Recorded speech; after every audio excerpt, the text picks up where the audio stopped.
I hope you're all well. Today we're here to do my March wrap up. This is the last video I need to film before I go away on Friday. This will be going up on Sunday. Happy Sunday.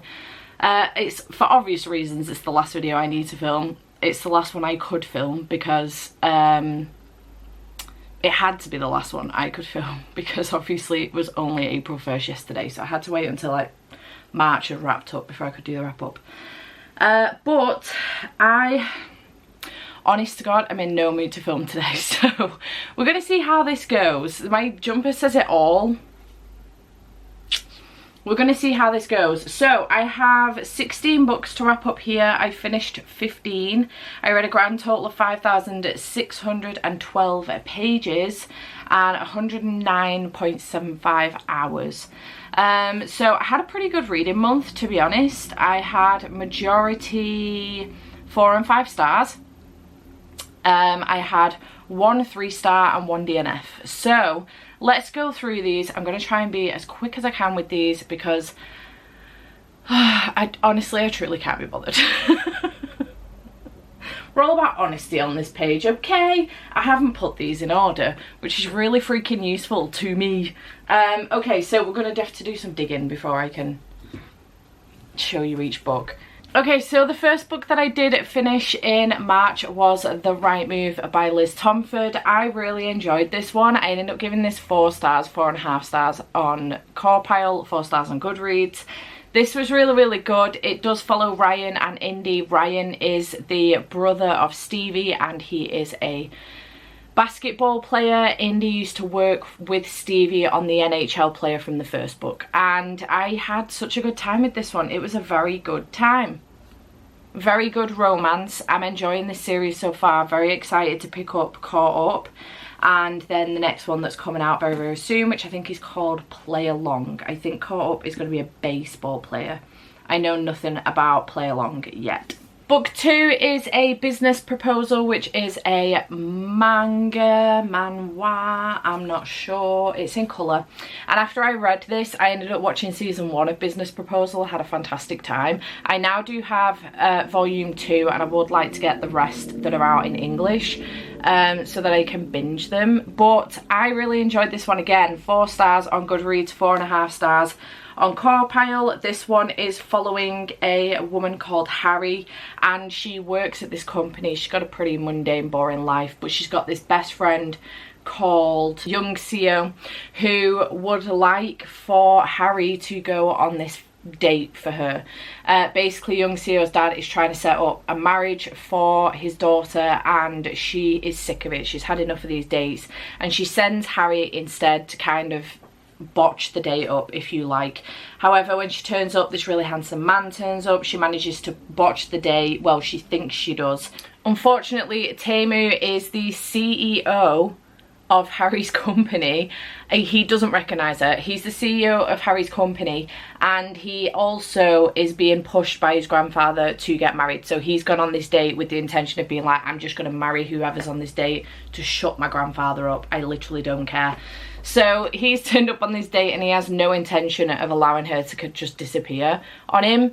And eventually she realises he's the CEO of her company and ends up, you know, having a big blast at Young Seo because of the situation that she's put her in. So it was really good. It turns into like a fake dating thing and I really enjoyed it. And I'm excited to continue on and see how different this is to the series. This one is, there are some differences, but we only get to a certain point in this as opposed to the TV series. So yeah, really enjoyed this one, 4 stars. Then I did read Hate by Tate James, which was a Patreon pick and it was picked for me by Amanda. I went into this thinking, oh, maybe this will be like a really quick, easy read. I better just get it off my TBR. Little did I know, Tate James is the queen of cliffhangers. I nearly said hangovers. Cliffhangers. My brain is not engaged today. We're following Madison Kate Danvers, and quite early on in this book, she goes, at Halloween, she goes to this illegal MMA fight and there ends up being a shootout there. And this woman ends up being killed who looks very much like Madison Kate. So Madison's got like a wig on because it's Halloween, but this girl looks like Madison if she didn't have her wig on. So it's assumed that Madison is dead. Now, in the aftermath of this, she's trying to get out. Someone is chasing her down, and these 3 guys pull her to one side and end up helping her out. They then leave her on the side of the road and leave her with something in her pocket. She gets picked up by the police, accused of committing a crime. She ends up, nobody comes forward to try and, you know, present any evidence for her or help her out. And she ends up in prison for like 3 months, and then her dad ends up sending her away to Cambodia, I think it is, to live with her aunt for like 8 months. 11 months later, she comes back. Her aunt has passed away. She comes back to town. She moves back in at her dad's, and the 3 guys that saved her are there. And the story kind of goes from there. This is a romantic suspense why choose book. It's so good. I really enjoyed it. I am hooked on this series. And I had a fantastic time, and like I say, Tate James is the queen of cliffhangers. So yeah, really good this one, and I gave it 5 stars. I then moved very swiftly on to Liar by Tate James, which is the second one in the Madison Kate series, and gave this one 5 stars as well. Again, the story just continues on from what I've just mentioned. Had a great time, 5 stars. I then read Spy X Family Volume 3. I'm really enjoying this series. Following Twilight, who is a secret agent. His real name is Lloyd. And he gets this new job in which he has to infiltrate like this family, get to this guy in this family. And the way to do it is to go through his son that goes to this like really prestigious school. So Twilight ends up adopting this young girl called Anya, and he ends up back like getting a house, and they end up moving into this house together. And then one day suddenly realizes that he should probably get a mum for Anya, so he ends up bumping into Yor, who is our FMC, and in a shop, and they end up coming up with this agreement. It's all quite quick. They end up coming up with this agreement. It helps Yor out. She's getting a lot of grief from her friends that she's, you know, in her 30s or late 20s and she's not married, she's no kids. So they end up getting a fake marriage, and she is deemed to be Anya's mother now. Now it turns out Yor is a secret agent. No, Yor is an assassin. Twilight is a secret agent, and Anya is a telepath. She knows everything about everybody. They don't know anything about the others. So Twilight's no idea that Anya is a telepath or that Yor is a assassin, and vice versa for Yor, but Anya knows about both, and she's doing her hardest to try and help them out whenever they hear some like either of them, you know, worrying about something. She does her very hardest to try and help them out, and it's just such a good series. I gave this one 4 stars, again 4.5 on Corpile, but 4 stars on Goodreads.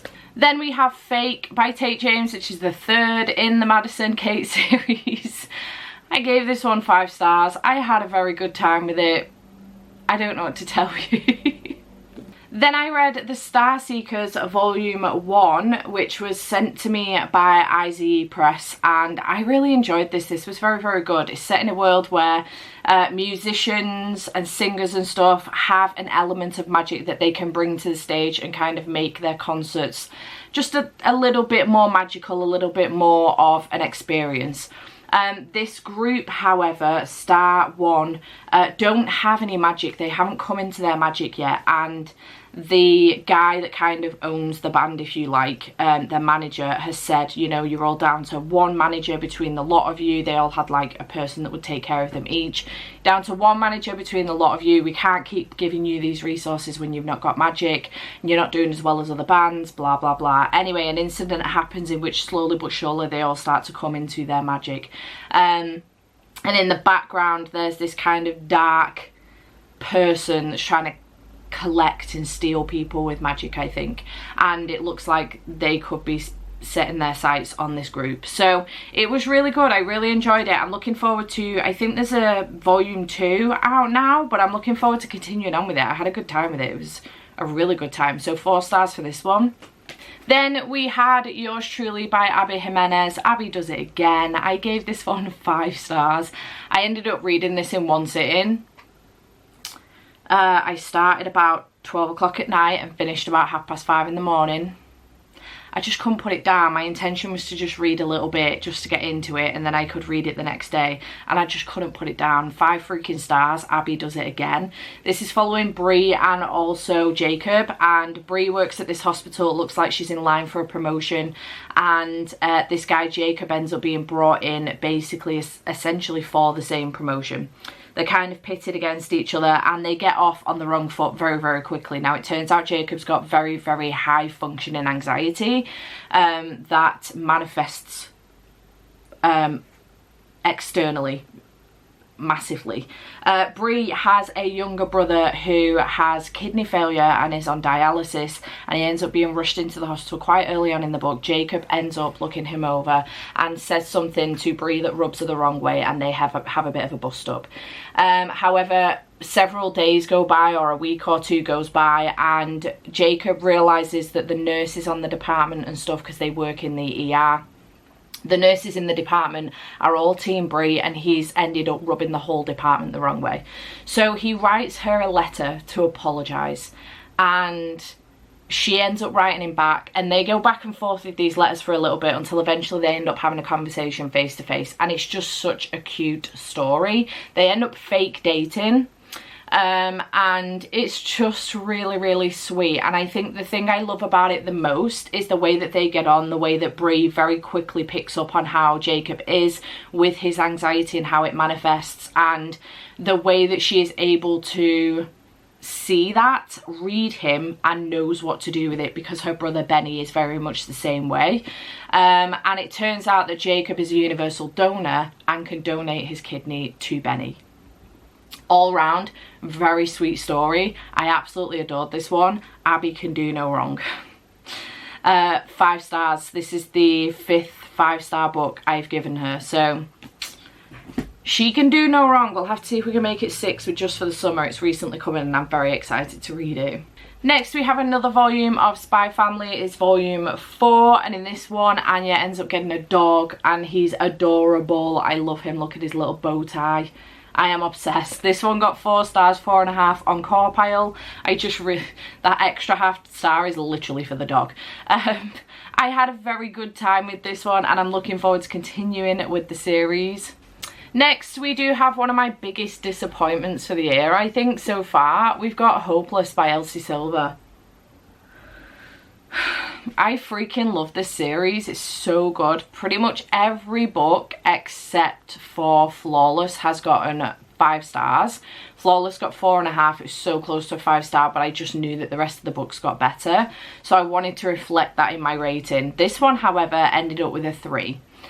I don't know what was going on. I had a really tough month in March. If you've watched my reading vlogs, you will see that I have really struggled with a potential, I've not known if it's me or if it's a potential slump trying to kick in and settle in.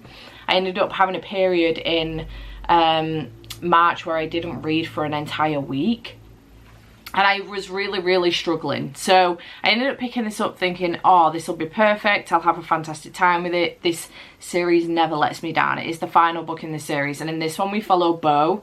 And we also follow, Bailey. I forget her name every single time. Beau and Bailey. Beau is like, he's a army vet, essentially. A thing happened in previous books with him, and he's now back in town. He's got PTSD and he's struggling with depression, and he's not really talking to his family. He's very bored, he's stilted, he's struggling with life. And he goes into this bar one day. Bailey's working behind the bar. He's known Bailey for a long time. Her family is quite a rough family in the area, if you like. The Eatons and her family have had a little bit of problems in the past. Their lands butt up, and the Eatons have been very clear in putting a fence line up to make sure that they don't come over.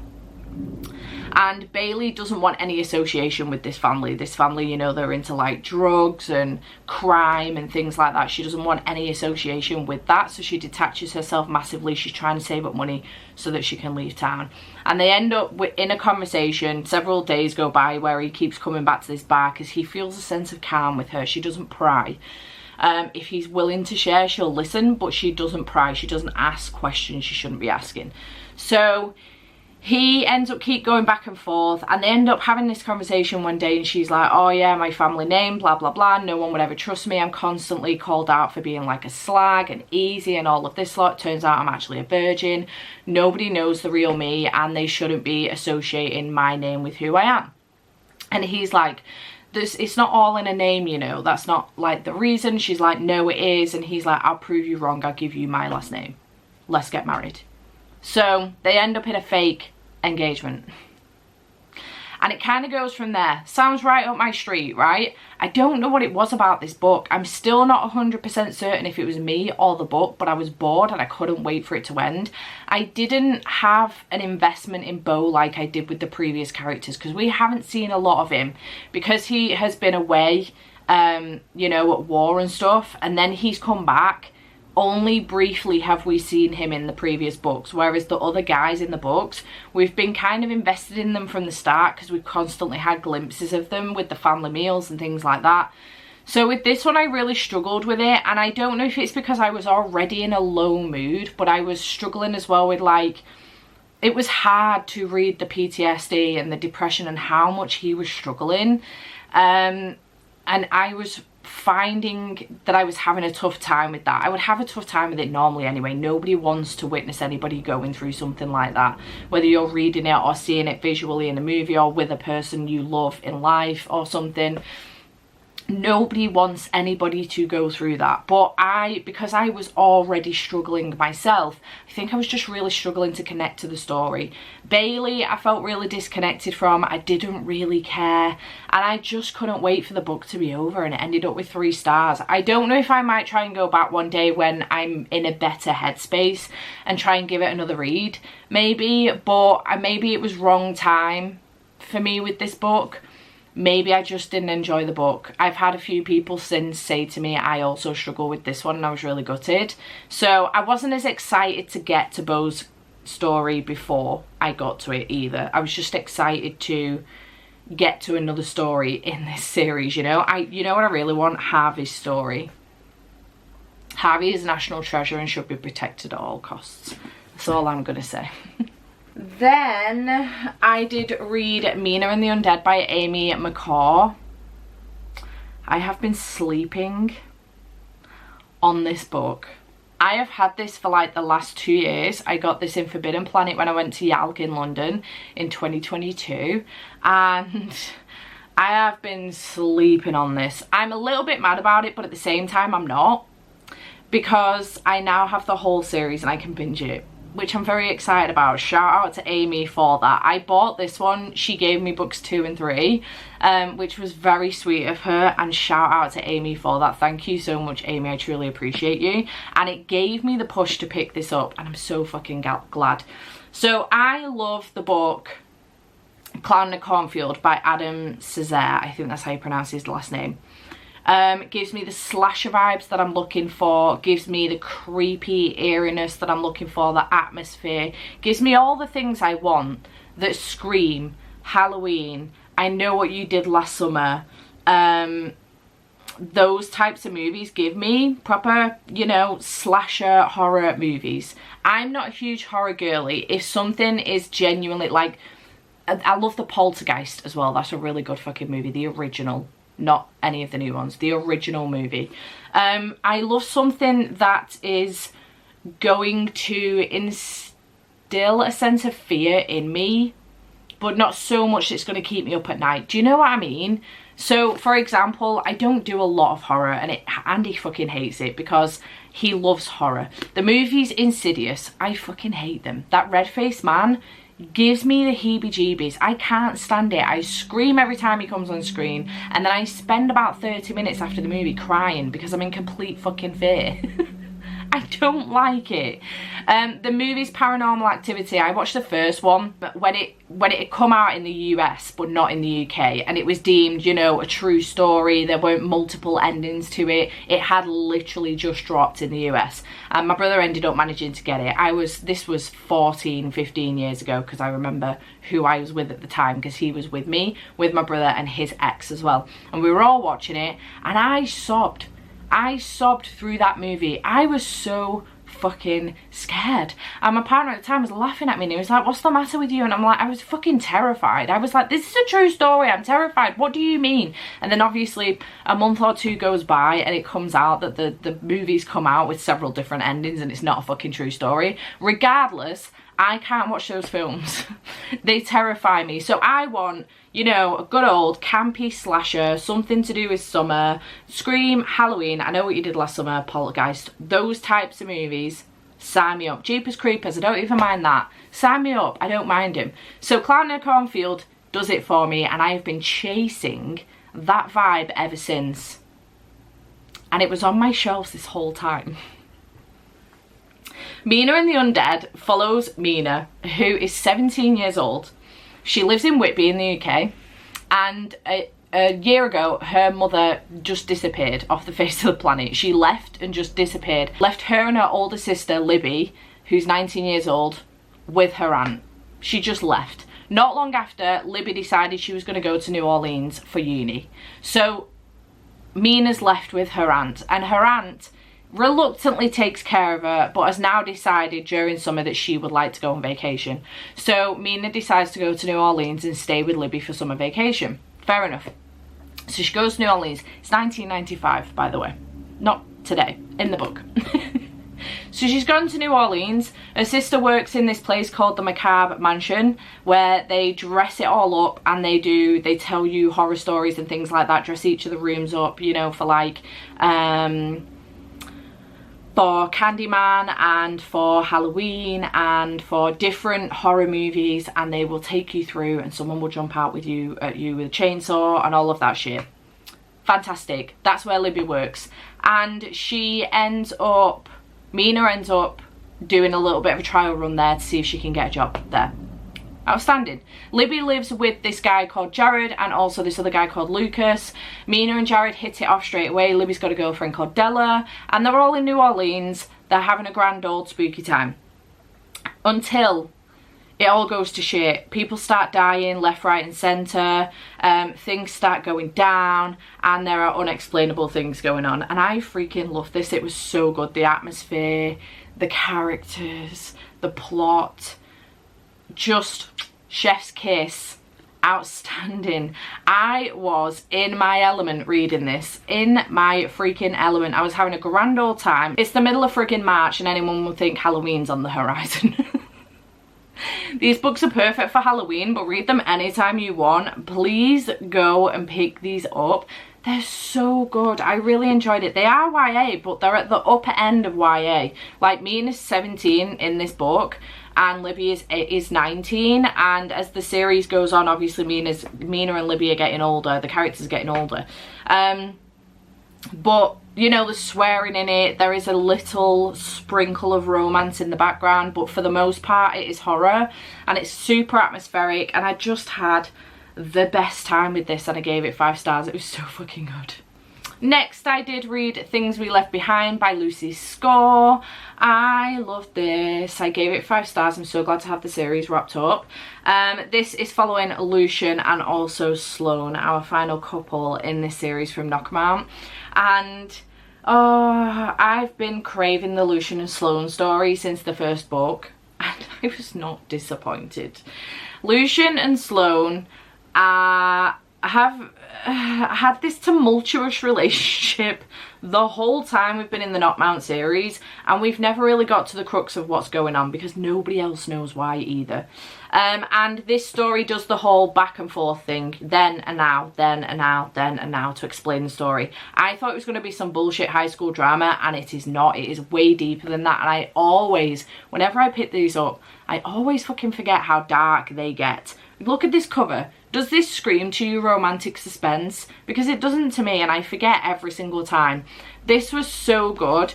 Content warnings for domestic violence of a minor. So content warnings for that. Content warnings for death of a parent. And it was just such a beautiful, beautiful story. And I absolutely loved this. It was so good. 5 stars. I'm proud of myself for finishing the series off finally. I'm sad to be leaving Knockabout behind in these characters. I hope we get some more at some point. Okay, next we have Everyone in My Family Has Killed Someone by Benjamin Stevenson. I thought this was absolutely fantastic. I gave it 4 stars, 4.5 on Core and this was so good. We are following our main character called Ernest, and he's telling us the story of how everyone in his family has killed somebody, whether it be on purpose, by accident, in a car accident, in, you know, a hit and run, in whatever capacity. Everyone in his family has killed someone. So in this story, Ernest is telling us this story about him, his wife, his brother, his brother's ex-wife, his mum. I think his dad is, yeah, his dad is mentioned in here as well. His aunt, his uncle, and his stepsister, and his stepfather. I think that's everyone. And this is so cleverly done. Basically, the author has completely broken the fourth wall with this book, and Ernest is talking to us as the reader, and then he goes on to tell the stories in different parts, like split by each character, to tell us each of their different stories.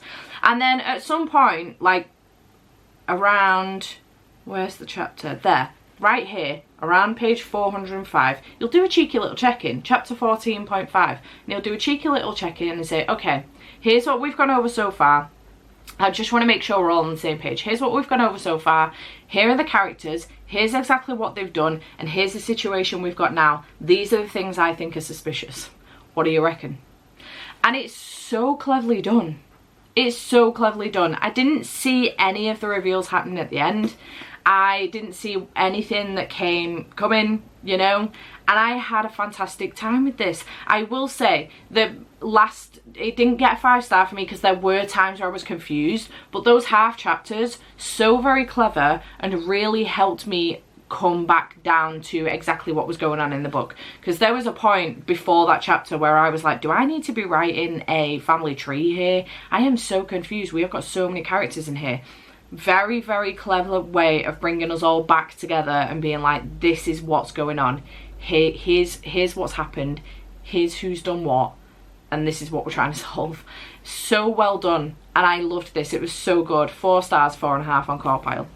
Next, we do have Bride by Ali Hazelwood. I thoroughly enjoyed this one. I gave it 4 stars, 4.5 on Core. This is following Misery and also Lo. Misery's a vampire, Lo is a werewolf. Misery has kind of been brought up with humans though.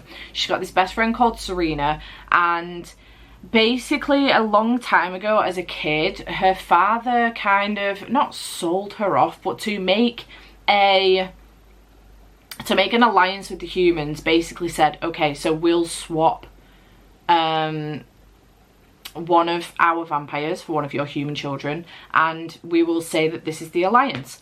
So that's what they did, and the girls were then brought up together in kind of like an independent place. So she was brought up around humans, and she was brought up with Serena being her sister. She has a brother called Owen, who is a vampire. So she's been brought up around humans, not around vampires. So she doesn't know a whole deal about vampires. She knows she is one, but she doesn't know a whole deal about them. Her dad is about to drop her in it again with the wares now that she's an adult, and he's getting her to marry this alpha werewolf called Lo. She agrees because Serena has gone missing, and she's concerned that the wares may have something to do with it because of a name that she found on a piece of paper. So she ends up going to the Were territory, she ends up marrying Lo, and then things just kind of go from strange from that point. And obviously it's fake, well, it's kind of a fake marriage. There's the whole point in it, the Wares are getting out of it, this alliance with the Wares and the vampires. He really wants for there to be a complete alliance between all human people, and would like for everyone to be getting along to make it easier for everybody involved. But there's different things pulling from different directions that are making that impossible. And it was really, really good. I actually really enjoyed myself. And if Ali decided to come back to kind of like this story and this world and give us another story within it from the POV of a couple of other people, if you know, you know, I would 100% be down for that. This was a good time. I really enjoyed it. 4 stars, 4.5 stars on Core. Then I did end up DNFing a book, and the book in question is To Cage a God by Elizabeth May. I got 54 pages into this and I was bored as shit, I'm not gonna lie. This one is following two sisters called Sarah and also Galena, and their mother grafted gods into their bones. That's all I know. That's all I know. 54 pages in, that is all I know. I don't know the world building. I don't know where the story's going. I don't know why she grafted the bones into them. I don't know how. I don't know what it means, other than the fact that they can talk to the god inside them. I know nothing. I am in the dark. And I didn't like the writing. It was boring. Like the prose, the writing style was boring. It was giving me nothing and I didn't like it. And I have a friend who got like 180 pages in and said the exact same thing. She said, Steph, I got 180 pages in and I didn't know any more than what you did. Probably around there she got to. There is also the introduction of like at least 2 or 3 more characters within this book as well, and I was like, I don't know what's going on with 2 characters, never mind 5. So I ended up DNFing this. I am devastated about it because this cover is stunning. The premise sounds great. The reviews online, not good. I'm gutted for her, but it is what it is. So I DNF'd that one. And then the last book that I read in May, this took so much longer than I thought. I think I have like a chesty cough coming on and I go away in 3 days. And my chest hurts so bad. The last book that I read was Shadow Hall Academy, The Whispering Walls by Phil Hicks. It's Phil Hicks' newest middle grade horror. 5 fucking stars. This was outstanding. It was so good. I loved this. Again, the atmosphere, the creepiness, the eeriness of it, the dark academia side of it because it's a private school. It was so fucking good. We're following our main character, Lillian, who starts at Shadow Hall Academy. Her mum's always really wanted her to go to like a boarding school. So she starts at Shadow Hall Academy. She's got a mum, dad and a younger sister at home, and when she gets to her dorm room there's already 2 girls in there in bed for another girl as well. The 2 girls in there are Marion, who is a little bit like a goth, bit of an emo kind of girl, Serena, who's like Queen Bee, and then later on in the evening Angela comes, the other girl that's new to school. So Marion and Serena have already been there for a while. Lillian and Angela are new. That night there ends up being some scratching right above Angela's bed and they're not sure what's going on, and it sounds very, very creepy, very, very ominous. The following day, Marion ends up telling Lillian about this ghost story. This kind of gets into Lillian's head and the scratching continues, so Lillian makes a decision to go into the wall to find out what's going on, and it just kind of goes really weird from there. This was really, really good. I loved the characters. I loved Mr. Bullen, the teacher. He was such a gem and I really enjoyed his character. I loved the setting, the atmosphere. It was so creepy, so eerie, to the point that I had to put this down one evening because it was going dark and I was freaked out. I'm not gonna lie, I was really freaked out. This is a middle grade. This is perfect for adults as well. It really freaked me out. I had to put it down. I'm glad I did, because when I picked it up the following afternoon, the story just got creepier. I had a fantastic time with this one. Really, really good. 5 stars. And that is everything that I read in the month of March. It was quite a bit, but also I felt like I had it's really dumb that I felt like I had a bad time in March, because I clearly didn't. I read 15 books, only one of them was a 3-star read. So 14 of them were 5 and 4-star reads. That's a fucking great month. And I was only 1-2 books less than what I've been reading previous months.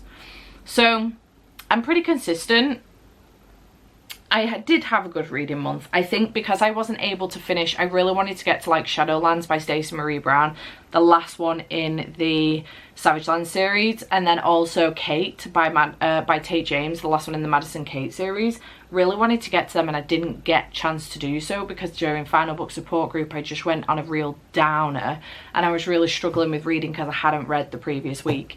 So I just ended up picking up whatever I was in the mood for, one of which was Mina and the Undead, and I'm so fucking glad I did it because it was a great choice. So yeah, that is everything that I read in March. What did you read in March? What was your favourite book of the month? Mine was yours truly, with I think Mina and the Undead pretty close, to be fair, but also I had so many 5 stars, so you know, I had a really good month. But chat to me in the comments down below. I hope you have enjoyed, and I shall see you in whatever comes next. Bye for now.